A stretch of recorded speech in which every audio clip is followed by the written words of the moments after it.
you want to introduce, and then that way I can pull up Facebook. Are we live right now? We are live right now. Hi, everybody. Jerome's going to take over.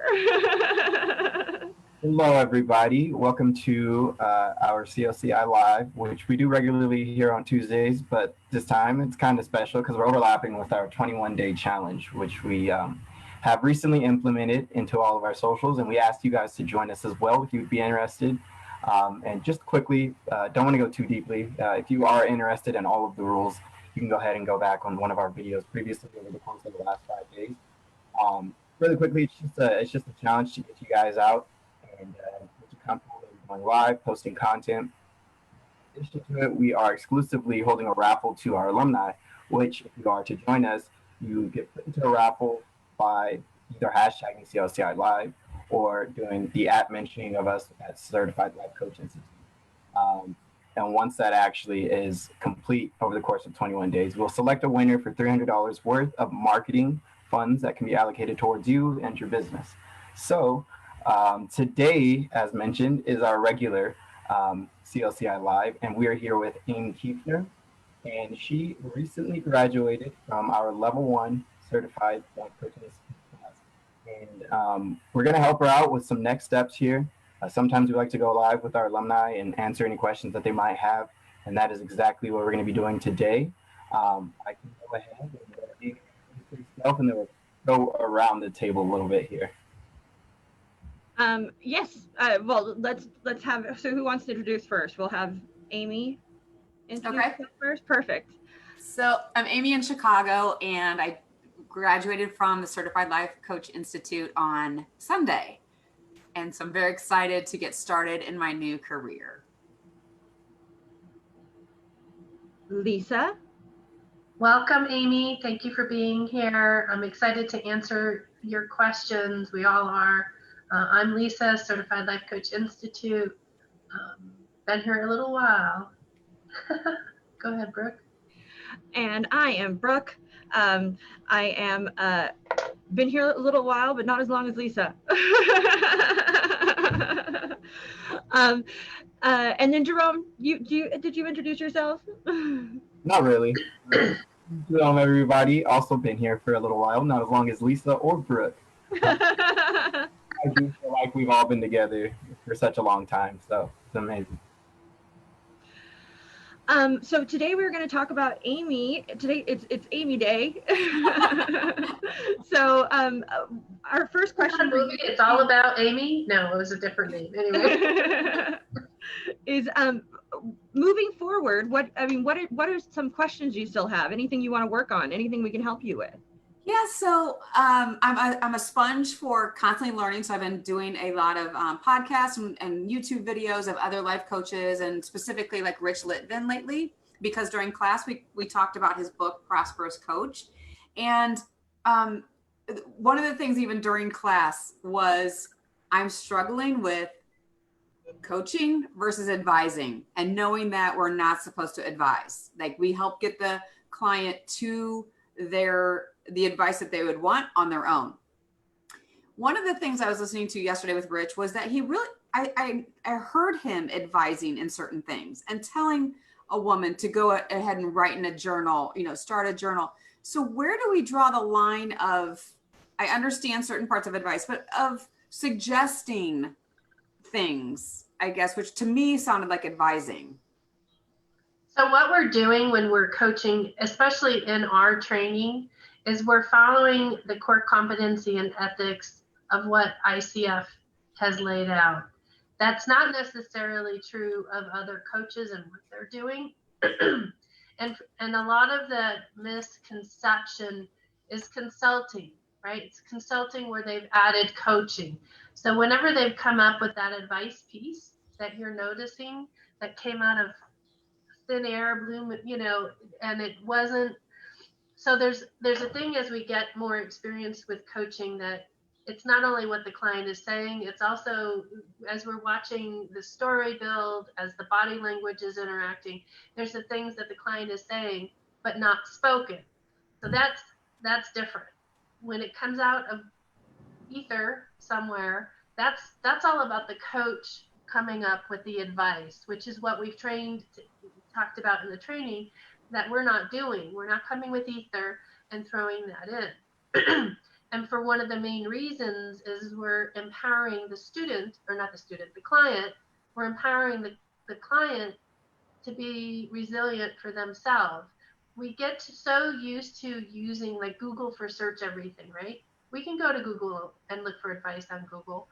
What we're helping our clients do is to take ownership of what they want to get out of it. So when they take that ownership, they are more likely to complete that task that they're assigning themselves. When you give advice, like I go to trainings all the time too, because I still love the learning. One of the, she wasn't really a participant, she was an assistant. She out of blue air, just pulled out of that ether something, and I go, well, that's not what I would ask me in that moment. And I'm thinking, oh, that was a little rude of you to say that. But I'm thinking that's not what coaching is. Coaching is where you're trying to help me pull out whatever it is that I can get. Now, there's some moments where I call teachable moments. Like for me, as I've mentioned in the history of doing these, and I'm a couples coach, I will use an oximeter to help the client understand what their body pulse rate is, not really what their oxygen rate is. I don't really care about that. I mean, I care, but it's not what we're using. But as being aware that their pulse, as it approaches 99 to 100, they're in stress. And to try and have a conversation when you're in stress is not really a good time to do that, right? Because you're only going to either be fighting your perspective, not open to another direction. It just becomes a fight.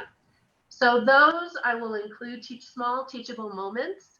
But as far as the advice, I'm pretty much not going to do that. Now I will sneak some books and I'll lay them out. And so they have an opportunity to ask me about those books if that's something they want. But the out and out advice is not what we're doing. That's not what we have been taught. Does that answer your question? Sorry, It does. And while you were saying that, it made me think of so I'm practicing with some friends and friends of friends to get better at this for 20 minutes, right? And a friend, we'd use the life wheel, and through that, they were having some issues with some family. Now, he knows that I worked in senior living, and they were having some issues with the dementia piece of their family, right? Okay. So he knows I've done that, and he's asking me certain things, and I'm trying not to advise, I'm trying to help, but at the same time, he wanted my expertise in that industry. So how do you even separate that? So that's consulting. That's someone who consults and uses coaching. Okay. So as a consultant, because you have a wealth of knowledge, that's what you are, but you have the opportunity to use coaching behavior.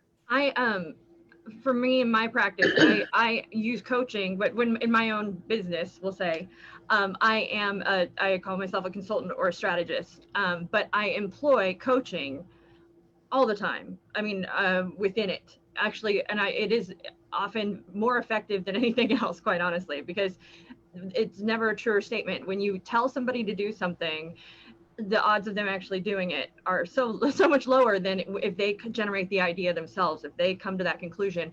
And that really carries through even in a consultancy, because you're basically getting them to come up with their own answers, which then empowers them to go through and follow through with the results, which actually works far more effectively than telling them what to do. And I know this from being on both sides of the fence, really. And I tried to lead him down those kind of questions, pulling out what he should be thinking of in that instance versus saying, you should go start looking at memory care communities or something like that. Like I was trying to pull that out. So I like that. So it is about not leading the client to do that, but a way to help him. What does he hope to get from having his mom be part of that care system?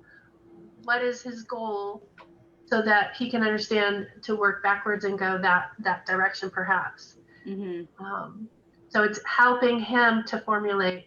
And then you as the consultant who lives in that world, then can go, here are some things that I'm aware of. But it all came from the coaching so that you can understand the direction that he wanted assistance in. We have a tendency, just in general, we want to help everybody. And then we throw that advice at them and we don't even know really what they're asking for. And part of this is to stop that committee from having a voice. We don't need, they can go to their family and friends. They don't need us to be one more voice that's telling them the finger wagging what to do. It's about finding out how they perceive it, where they want to go, what do they want to learn, how do they want to get there, you know, what financial thing, you know, there's all kinds of things wrapped up in that potential discussion. Well, and I just came from a world of 4 years of it, of doing the opposite. I'm trying to tell the family member, this is what you need to do with your loved one. You need to make this move now before they fall. And then, you know, they're burning up down the house. Like, so it's all different. And I'm trying to switch it from. How are you doing with the switch? Like, how is that working for you? How is, That was today was the first conversation that I've had with someone, like where I was trying to practice my coaching. So it'll be interesting to see. And I don't think that's going to come up with a lot with the niche that I want to focus on. But that was a piece though. I thought, how do I use that knowledge in another realm of my business? But that'd be more consulting. So I gotta. Well, also the thing is, the knowledge you have isn't lost when you're coaching, and don't think that it is, because it's your knowledge and experience that will lead you to the right questions, right? Right. That will help you ask. I mean, you will know better the things to ask your client to get them to their own conclusion because of your personal experience. They won't know that's what those tools are, what you're using necessarily, but you come very well equipped with your experience. That's not something that goes out the door. So it's just a different way of using it. Right. I'm talking about those teachable moments, right? You're going to have smaller statements and that teachable moment concept, like you're aware that what the stage that this is X is occurring, the next thing becomes Y. And so when they're considering it in X, that Y is coming, what is their thought and how to work with that, right? So you have the knowledge and you know it's coming next to ask those questions. I know it's kind of ambiguous. I threw algebra in there. Did you notice?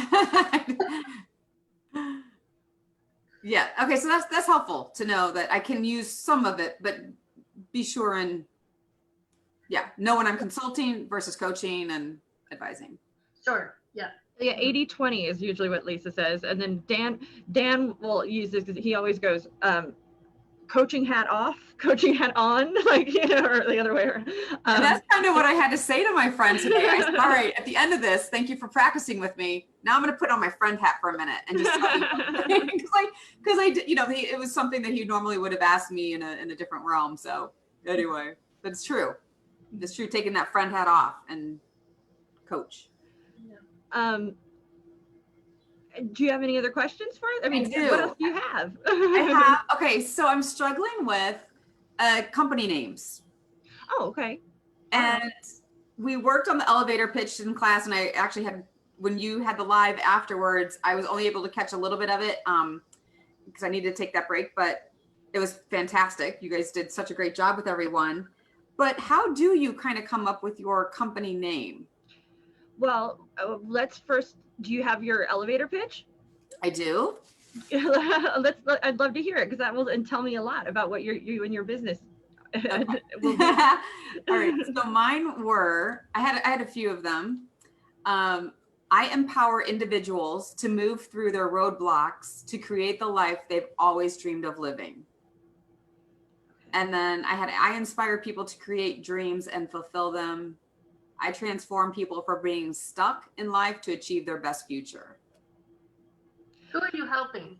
Yeah, exactly. Who are you helping? I was just going to say. You know, sometimes you need to close your eyes and envision who, if you could pick one person sitting in front of you, you know, think of that sheet that asked you, how old were they? What are they doing?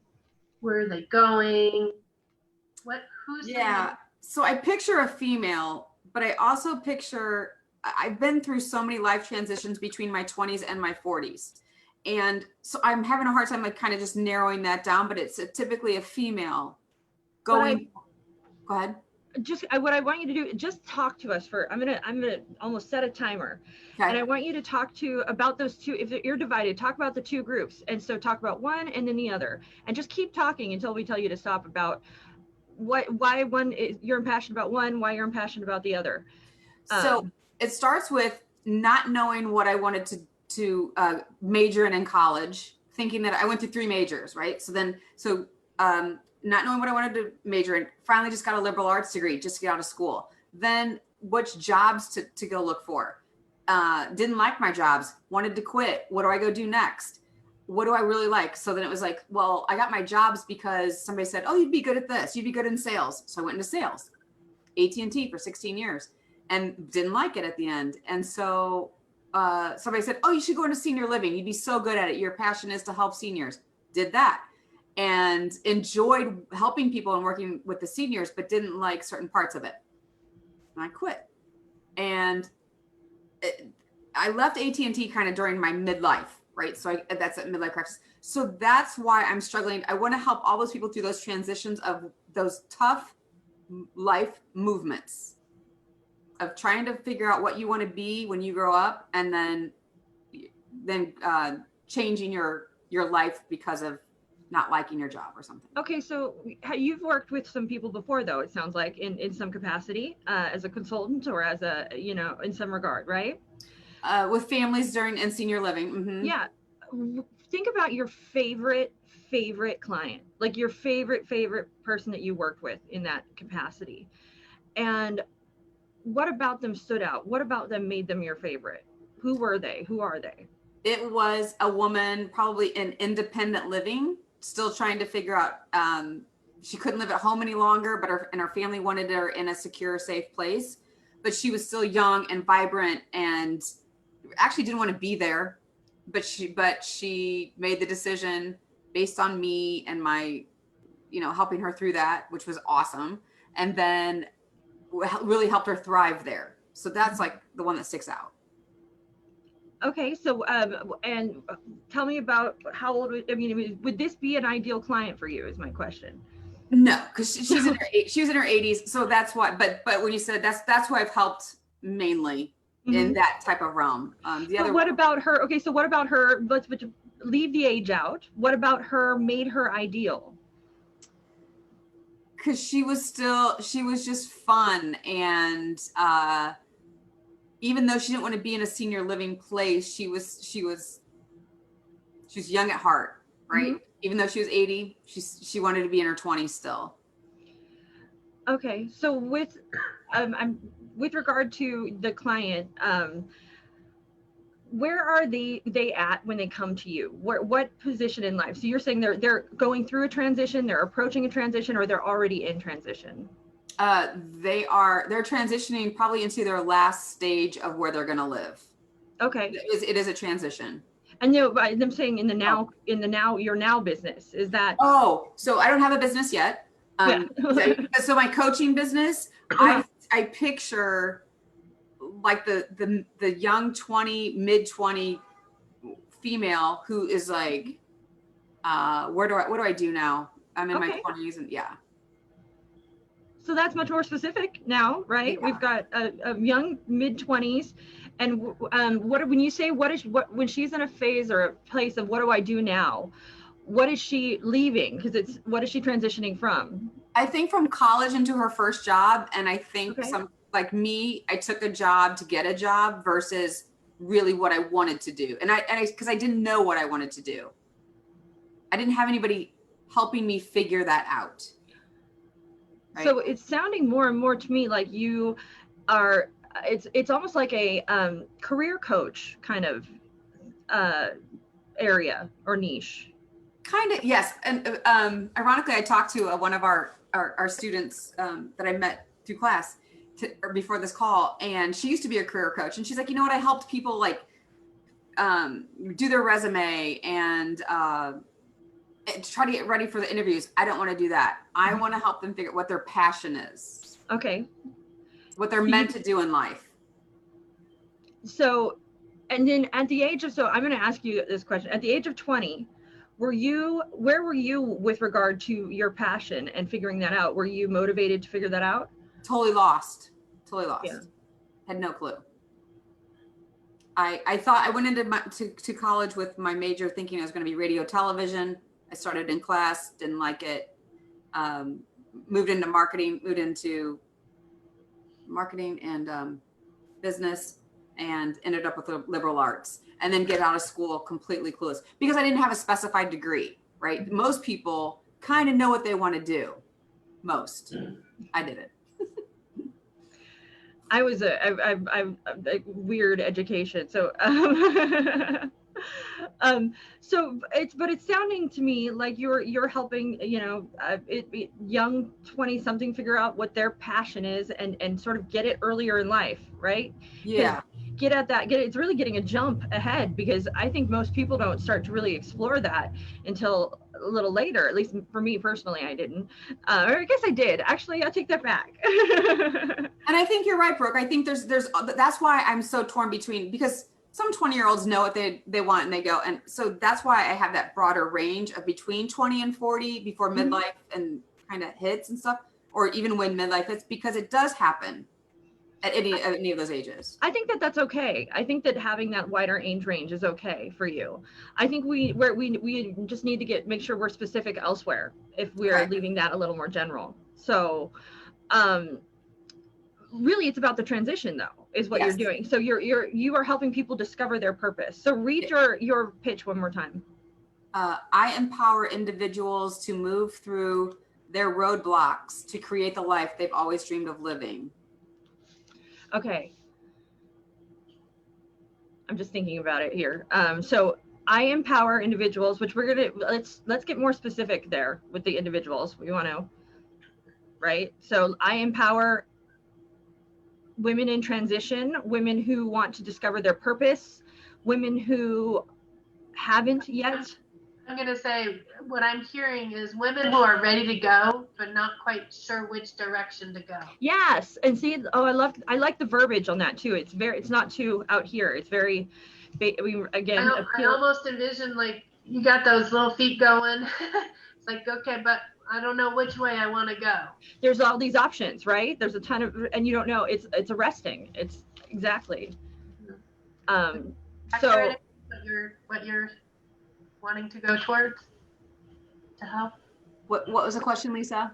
So as I said, I was envisioning somebody like being held, like like a puppy in midair, and you know how the feet just keep going, right? Yeah. But with all of these different options, but I'm not quite sure which direction to go and what focus to have. Mm-hmm. A friend of mine came up with a really good one. It says, "Why wait? Your best life starts now." That's a great tagline. Agreed. It'll speak to people who are motivated away from, which is actually most folk. So that's good. Also, I think it's important to talk about that maybe overwhelmed feeling when there's so many options, or that don't know where to turn, that sort of feeling of unsurety that comes with not that, oh my God, the world is my oyster, but I don't even know where to begin. Yes. Right? I don't even know how to start. So maybe it's not empower. Maybe it's you help people get started. This is rattling my brain a little bit, because during class I wrote down one for me. Just in the it sounds very similar to what Amy's doing. Aside from the fact that the transition is really specific with me, would be recent college graduates, which kind of speaks to me. I have mine written down. I don't know if this will help or not, but I'll go ahead and drop it for you guys. So it says, I move recent college graduates into the working world and define where they belong while attaining happiness in their dream careers. So I think what's really... Read it one more time, Jerome. You read it fast. It was hard for me to hear. I move recent college graduates into the working world and define where they belong while attaining happiness in their dream careers. And I think define is really something that could help Amy out, using define. The word define, yeah. Mm-hmm. I like that. it's almost like define or chart a path, make a choice, Define the path. It's define decide where to, decide. And then, but also you want more than that. You want it to be they're fulfilling their purpose. So this is about them going after their dreams and doing it now. Because you know what, guys and girls, ladies and men, it's not just about careers, right? For me, it's also like I moved around the country. So because I got restless and I'm like, I don't like it here. I'm going to move from Atlanta to Scottsdale and then Scottsdale to Chicago. So it's not just about careers either. So what was it for you that you could have used at that time?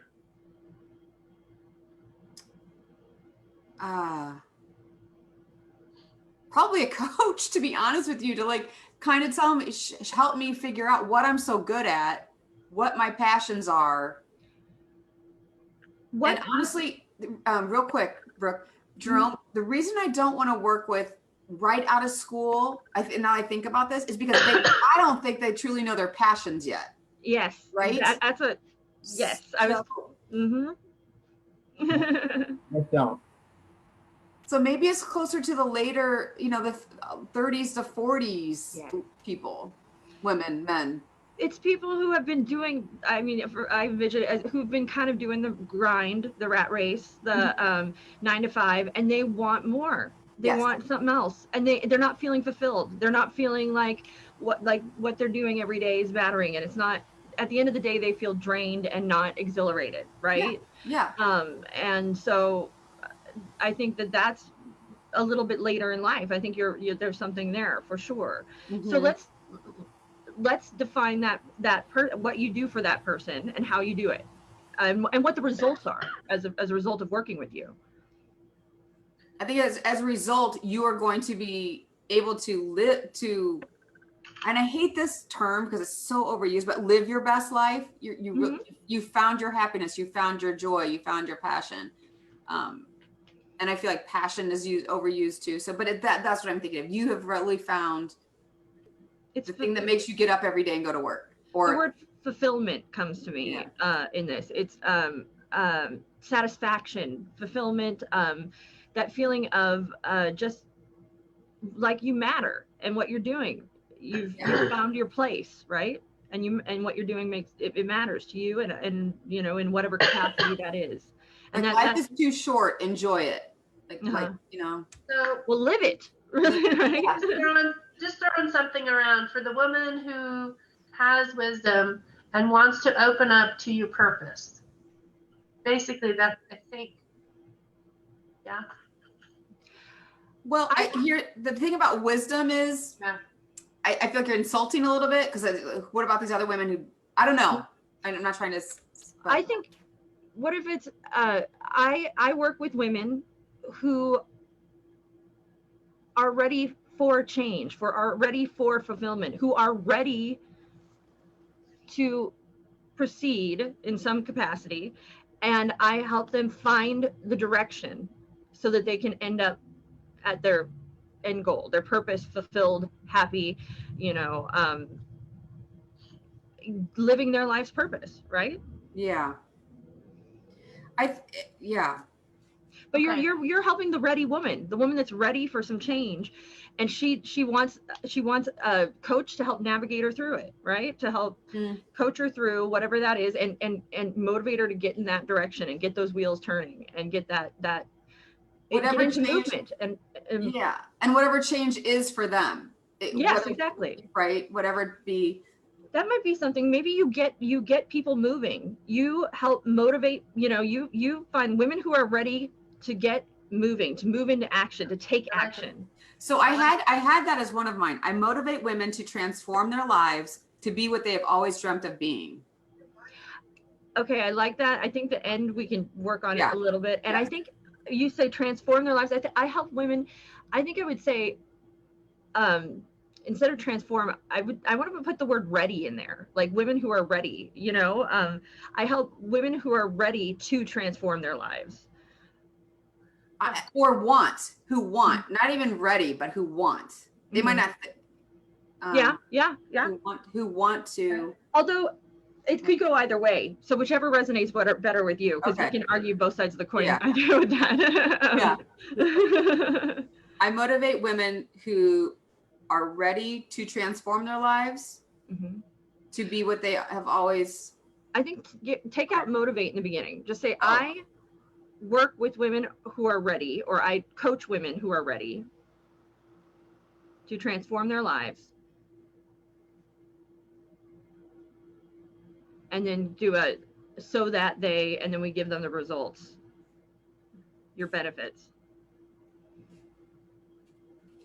So that they. And what do you think what is the so that they what? Give me 3 awesome things that will come as a result of you being their coach. So what did you go through, even? They achieve their dreams. They find their joy.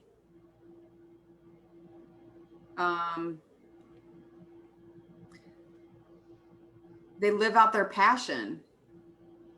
What does that look like to you? Like in your world, I mean, what does living out your passion feel like, look like? For me, it's in the work world, obviously. My passion now is to help people. And it's always been. It's been forever. But what does that do for you to help people? What's it do for me? It satisfies me. It brings me joy. It makes me feel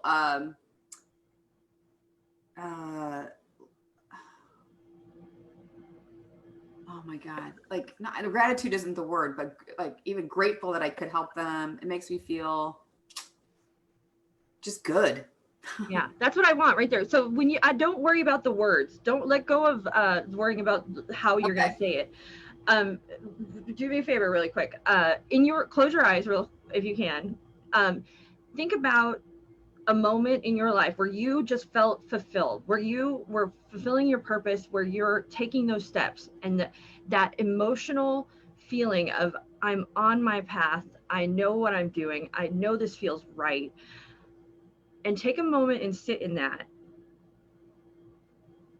And when you're ready, in the words that go through your head, not in any other words, they don't need sprucing up, they don't need anything like that, just how you feel and what you think and feel when you're in that space. So ironically, it's now, it's today. And it is, I feel excited, I feel energized, and I feel almost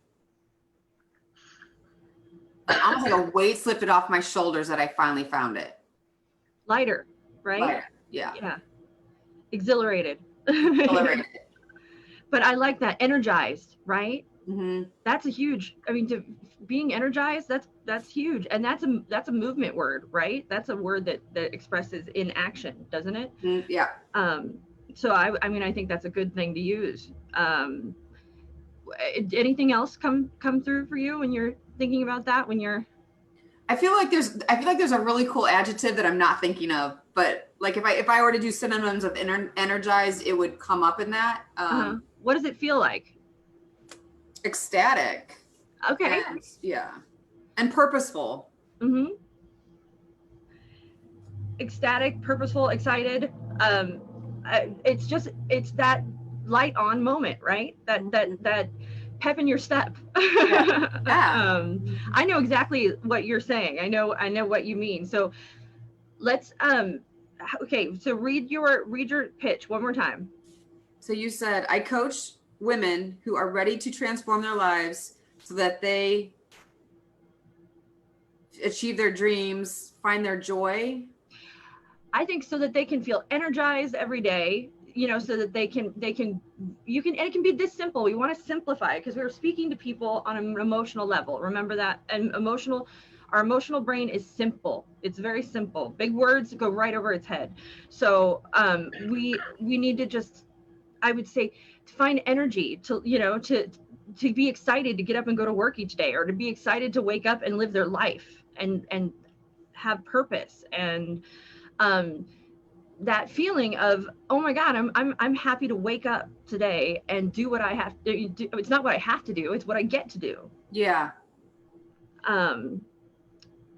And that's a very powerful thing. I think those words, those words that you're using when you were describing how you feel are going to be passionate coming out of you, and people are going to want a piece of that. So that's kind of the important piece, is that you feel that too.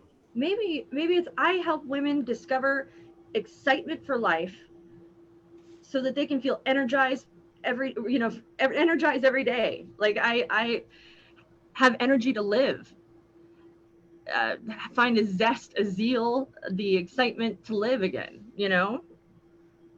Yeah. And so the target is going to be specific when you use zeal. Are they going to recognize that kind of word choice? Yeah. That's when we're talking now vocabulary. But get it down so that it resonates for you. And then as you narrow in that niche or that target, then you change that vocabulary up to meet that group.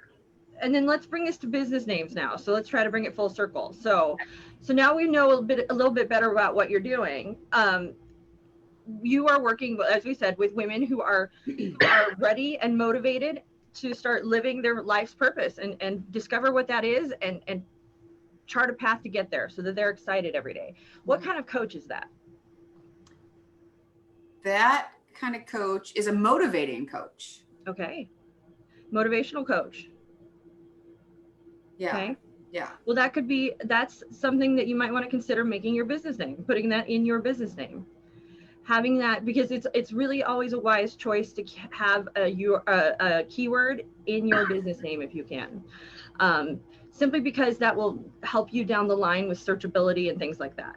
Okay. So it's not I wouldn't consider including that in there. Okay. I would definitely include the word coach for sure. Okay. Yeah. Originally, when we did the exercise before we started class, you send us the paperwork and it says write down 10 names that come to your head. One was just Coach Keefner, which is my name, Coach Keefner. My uncle was a basketball coach, so it kind of like has that family name, and he was Coach Keefner. So it's just simple, but then at the same time, maybe it's something like motivational Coach Keefner. Yeah, absolutely. Absolutely. Mm-hmm. And if you go with Coach Keefner and you do that, that's you can do that. But I would just make sure that in your tagline, whatever the first thing that people see on your page has that, this is what I do, and this is the tagline to do it. So, motivational coach, we work on the tagline next, which is it's almost like I picture like breathing life back into people almost, like, and that's really showing people how to live and that there is life to be lived in many ways. You don't have to just be stuck in the grind. Yeah. And I also I keep seeing directions, right? Like I wasn't miserable in my life. I think that's where I'm getting stuck with too. When anybody says, "Oh, to your best life," well, I had a great life. I just wasn't. I wanted more, right? Yeah. I wanted different or something. Restless. So, yeah, even kind of. Mm-hmm. So it's for the women who wants more. Mm-hmm. Yeah, exactly. Simply. I knew there was more to be had out there than just what I was doing. Lisa, that's right on the nose. It's beautiful. For the woman who wants more. For the woman who wants more. Yeah. Period. That's all it needs to be. It's beautiful. Yeah. Motivational coach for the woman who wants more. So then you're eliminating men. So how does that work? You may still get men. Here's the thing. Okay. You're going to start there. You'll start there. You're going to direct because that's where you feel your light sings. That's where you connect. If men start coming through your door in droves, then we're going to change your marketing approach a little bit, right? Maybe not though, because they're coming through in droves. So maybe you should do exactly what you've been doing. But you're going to start in one place and it might guide you somewhere else. Okay. But start, and when you start putting it out to that group, people will connect with you for one reason or another, and you'll start to be able to identify what that is. And then you'll start to change and tailor and direct your marketing that way a bit. So, Okay. so part of this is to not overthink this. I know, it is so hard. When you start adding, well, I don't want to leave this out, that's overthinking it, because at some point you will either transition or that group will just take over and saturate, and then you find a new direction. So keeping it simple right now, it sounds like you've got a great plan that you've come up with, a good direction that you're wanting to work with. It doesn't mean that you cannot work with other people. It just means when we're advertising and putting out promotional materials, it's to have it work for you. Oh, Sue. To oversaturate something and then nobody knows what you're selling. Hi, Sue. By the way, Sue's here, and I didn't even see her. I feel bad. She's been commenting, and I'm like, hi, I didn't see you. Hi, Sue. I have a tool too that I use because I am one who can get stuck in my own head, especially with regard to. I'm really good at recognizing when other people are stuck in their own heads, but me. So it's literally once I notice that I'm overcomplicating things, and I try to identify it as quickly as possible. It's usually when you're thinking and thinking and thinking and thinking, and the answer is never coming, or you're arguing with yourself, or Yeah. This is a new rule for me. It's a sit. And it's directed to myself. Shut up.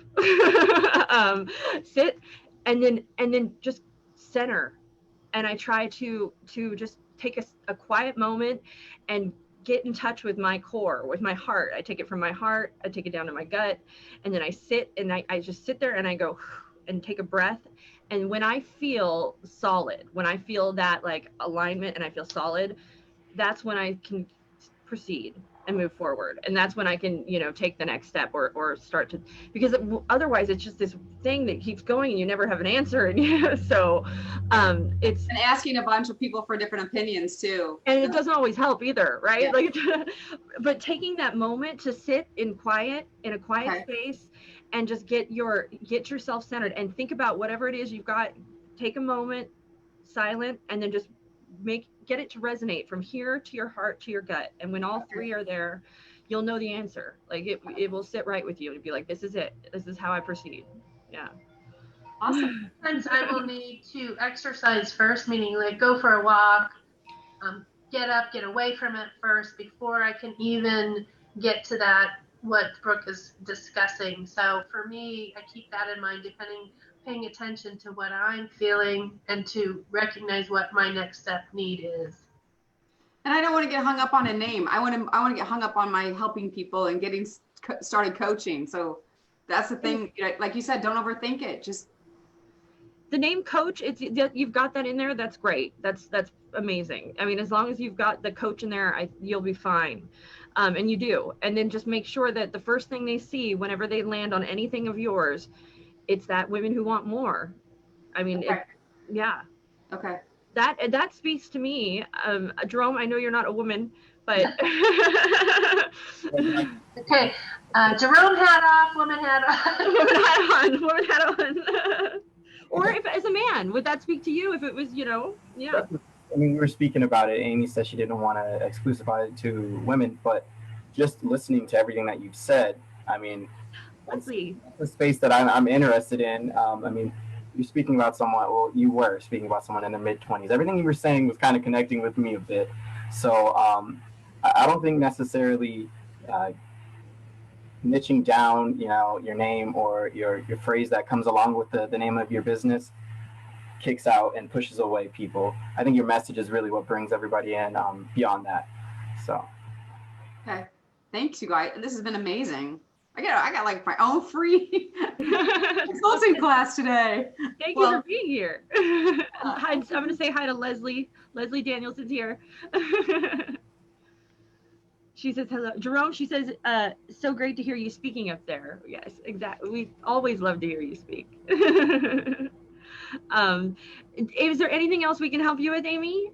I think that's it today. I was telling Lisa earlier before we started that just even trying to start with your first client and going down Go Learn and everything is difficult because you don't have anything, you don't have a starting place, right?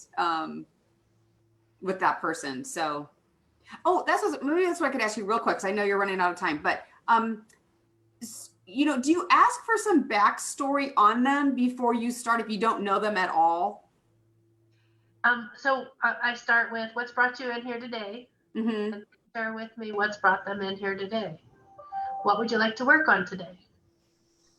So it doesn't matter like knowing anything about. It may or may not play a part. At some point you go, I'm a little, because there's times I'm a little confused when I'm listening to a story. I'm a little confused. I understand this. And so you get into that reflection back. I understand that. This is what you said here, but I'm not quite sure how it all works together. And that's oftentimes where the backstory then comes in. Okay. But don't live there in that backstory. Okay. Remember, it's like a tap, and then you come back into the forward. Okay. Thank you. And then I think we are probably, let's say goodbye. Last thoughts, final thoughts. Anything else? I appreciate you guys so much. I'm so happy I've done this. As you can tell, all these smiles. Yeah. Thank you. Thank you for being here. Thank you. Thank you. Have a great rest of the night, everybody. And make sure everybody who's watching, well, Jerome, final thoughts for me. Final thoughts. I want to be thankful for Amy. Thank you for coming on here and allowing us to feature you. I'm not sure, is the camera moving to me? It's not. My voice, and it's okay. It's okay. But again, thank you so much, Amy. It's always, as you can see on our faces, it's always a pleasure to help someone out as well. So we're happy to see you smiling. It makes us smile. Thank you so much for being here. Thank you. Truly. And I love doing this. This is probably one of my favorite things. So it shows. So thank you. It's just a joy to work with all of our students, to work with you today. And when you see that moment, I'm always looking for the moment when the smile comes across the face, that like ear to ear grin, and that's when you know I love that moment. Absolutely. So anybody out there watching in TV land, we do this every Tuesday at 1 o'clock. Now going to be 4. We're changing it though. We are changing it to 4, and it will be 4 o'clock Pacific Standard Time. 4 o'clock. We'll do a short check-in today, probably at 4, just so we can let everybody know. And then, so next week we'll be here at 4, but we'll be here for the next 21 days at random as well. So to our alumni out there, make sure you check out the challenge. Go live. With that, you could win a bunch of marketing support. Also, anybody else watching, make sure you share, like, post, all that good stuff, and check out the Certified Life Coach Institute, where we certify coaches in 3 days. But it's way more than that. It's way more than that. It is coaching for everybody. It's a class for everybody, and it's just good for life. So, and that's it. That's all I got. Thank you for being here. Bye, guys. Bye, guys. Thank you. Bye.